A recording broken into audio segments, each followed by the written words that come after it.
What's up, gamers? This is another Godforge video. Do you want to start off sprinting when early access begins? Now, I know we're going to want to play this game for a really long time, so it's more of a marathon than it is a sprint.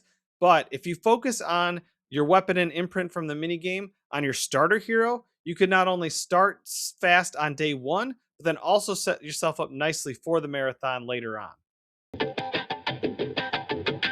Now, quick PSA, if you're playing the minigame and you already maxed out your ether, please don't forget to log in at least once per day or refresh your browser, because you won't earn those extra summoning stones if you don't log in at least once per day. You could miss out if you leave it for a couple days. They won't accumulate each day. You got to log back in to make sure that you get the summoning stones so that you can still summon more heroes as the mini game progresses. The minigame is giving us a great shot to get a legendary hero and one that we want. But the drop rates are pretty low, so the chances are we may not get the exact hero we want. And if we do get lucky, it's probably going to be one of the support heroes. At least that's the general consensus. Now, I encourage you to pick whatever hero is most fun for you and will be fun for you to play when early access starts. But again, it's most likely going to be that support hero. But when we also know that for weapons and imprints, you can't unlock them until you get to Ascension level 2 or 4 for imprints.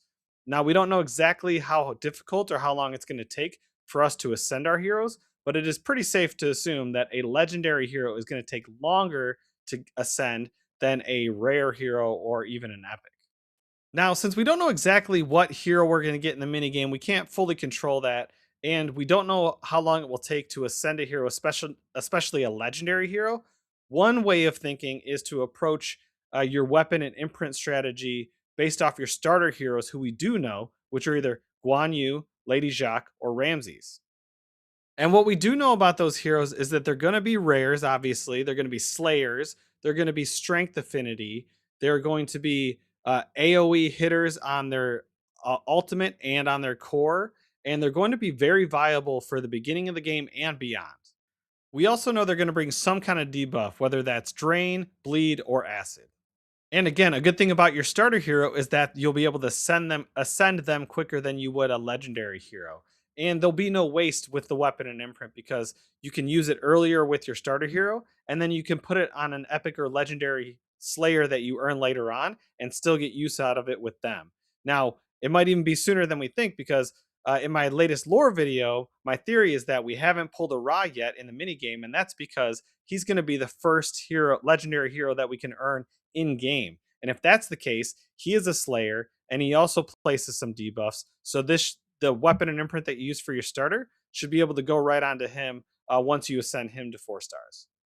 I'm going to list quite a few imprints for your starter hero because there is a big pool, so you might not get the exact one you want, but everything I list is going to be useful. And then at the end, I'll say which ones are the probably my top picks. So of course, number one is Sun Wukong's imprint. Now that's good for your starter hero or any hero, and it can go on any weapon. And I think it's definitely the most versatile. And that's when it places a mortal on your hero for 2 turns when they receive fatal damage for the first time, and it also has a 25% chance to join an ally's attack. Now, another one which would be great for your starter hero is Morrigan's, and that's from the debuff standpoint, because if the enemy receives a debuff, has a 50% chance to increase its duration by 1 turn instead. And of course, your starter hero is going to be putting out debuffs, so that could be very useful. Oda Nobunaga's, I think, would be really good because you increase damage inflicted by 5% and reduced damage received by 5% every time you defeat an enemy, and it stacks up to 5 times. Now, if that carries from wave to wave, I think that that's great for your starter hero because they will be a wave clear, at least for a while. You also have Hercules, of course. Now, when the hero dies, it revives them instantly with 50% max HP. And especially if you're going to have a glass cannon of a starter hero, or their survivability is not as great, this way you can get right back up and get back into the fight.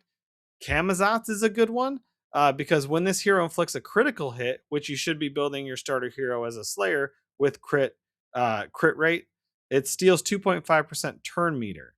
And then you're also going to be building them with accuracy. So if they strong hit, that's another 2.5% turn meter that you would steal. Lamashtu might be fun.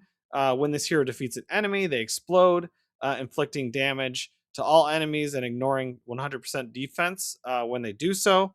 I also have Vivian's down here is good if you get like Shamash, for example, because it improves the damage based on a joint attack.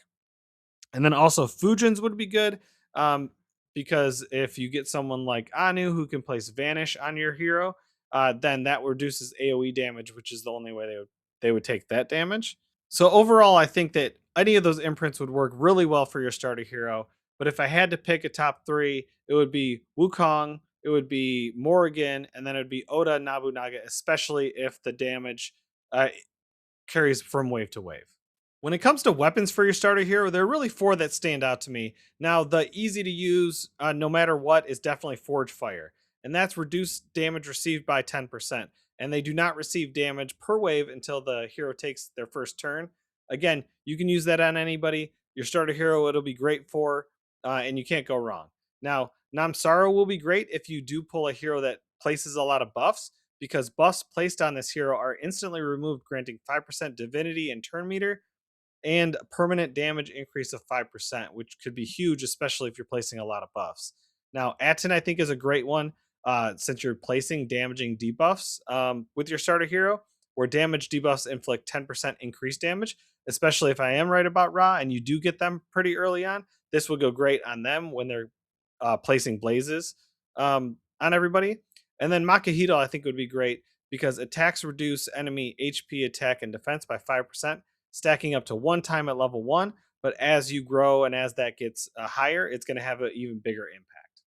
What do you think about focusing on your starter hero for the minigame weapon and imprint? Let me know in the comments below. Thank you so much for watching. I really hope you found this helpful. I'm Brad with BradBodGaming. Until next time, I'll talk to you later.